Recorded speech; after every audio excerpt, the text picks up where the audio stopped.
আপনারা দেখেছেন যে এবং আমিও দেখেছি বিভিন্ন মিডিয়ার মাধ্যমে আমি দেখেছি নিউজ 24 এর মাধ্যমে যে আসাদুজ্জামান খান কামালের একটি ভিডিও ফুটেজ তিনি কলকাতার অর্থাৎ পশ্চিমবঙ্গের ইকো পার্কে তিনি রাত্রে একটি হোটেলে তারা আ ভোজন করছিলেন। তো তখন আসলে তাকে একেবারেই উইথআউট প্রোটেকশন বা একেবারে সিভিল ভাবে তিনি সেখানে ছিলেন এবং তার কাছে কোনো ফোর্স ছিলেন না এবং একেবারে সাধারণ মানুষ হিসেবে আসলে ওখানে বসে খাওয়া-দাওয়া করেছিলেন। তো এরকম একটা ভিডিও ফুটেজ আসলে আমরাও দেখতে পাচ্ছি সোশ্যাল মিডিয়ায় বা আপনাদের গণমাধ্যমের মাধ্যমে। তো এখন তার নির্দেশে কিন্তু এই পৈশাসিক চালানো হয়েছিল।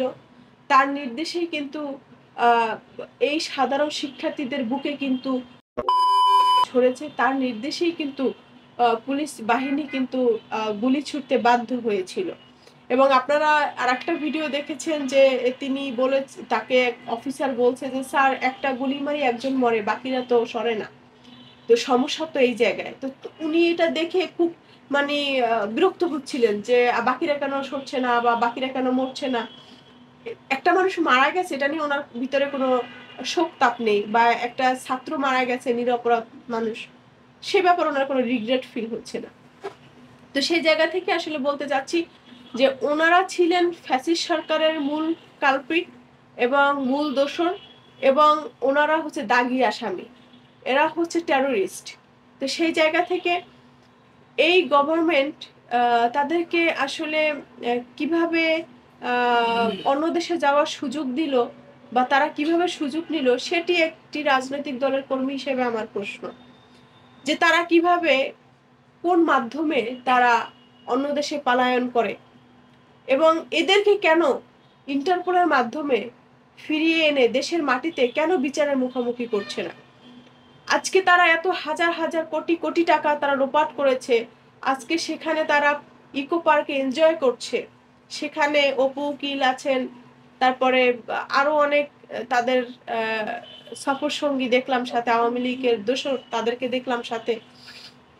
এখন তারা কিভাবে, কোন মাধ্যমে, কোন পন্থায় তারা আসলে দেশ থেকে পালিয়ে গেল এবং সেখানে গিয়ে তারা এনজয় করছে।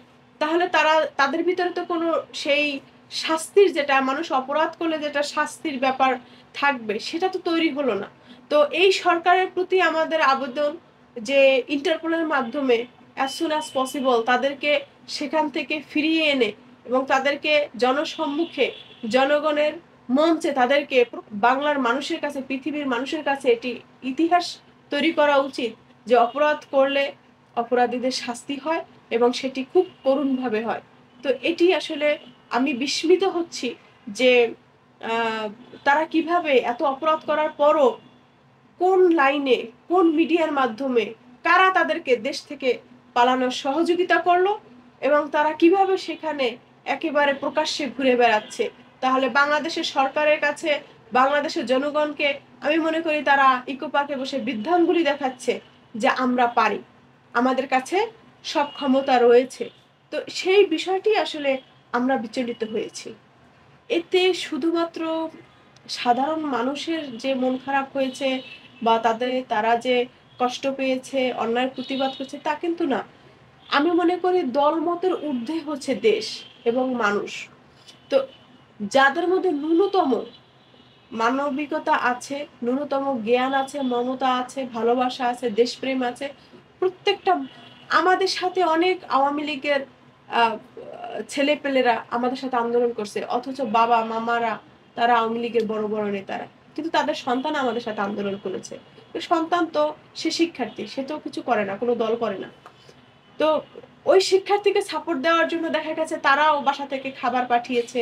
সেই খাবার অনেক ছাত্র বন্ধুরা খেয়েছে। তাহলে আল্টিমেটলি কি সন্তান যখন আন্দোলনে নেমে চলে গেছে, তারা সরাসরি সমর্থন না দিলেও মৌন সমর্থনটা পেয়েছেন।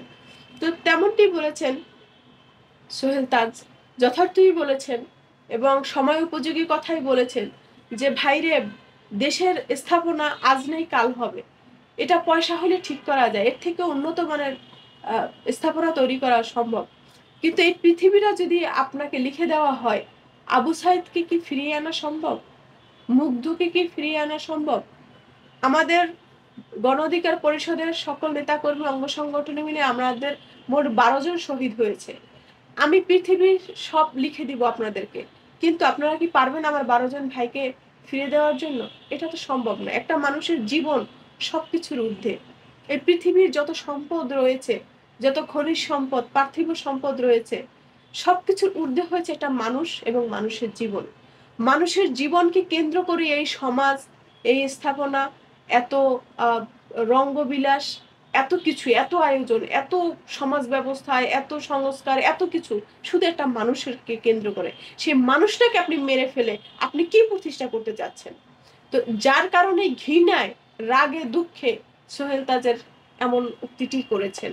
এবং আমি মনে করছি এবং নতুন প্রজন্ম এবং যারা আসলে বিবেকবান মানুষ, প্রত্যেকটা মানুষ সোহেল তাজের এই কথাকে অ্যাপ্রিশিয়েট করেছে, স্যালুট জানিয়েছে এবং তাকে আমি ধন্যবাদ জানাই যে তিনি সঠিক সময় যথার্থ কথাই বলেছেন।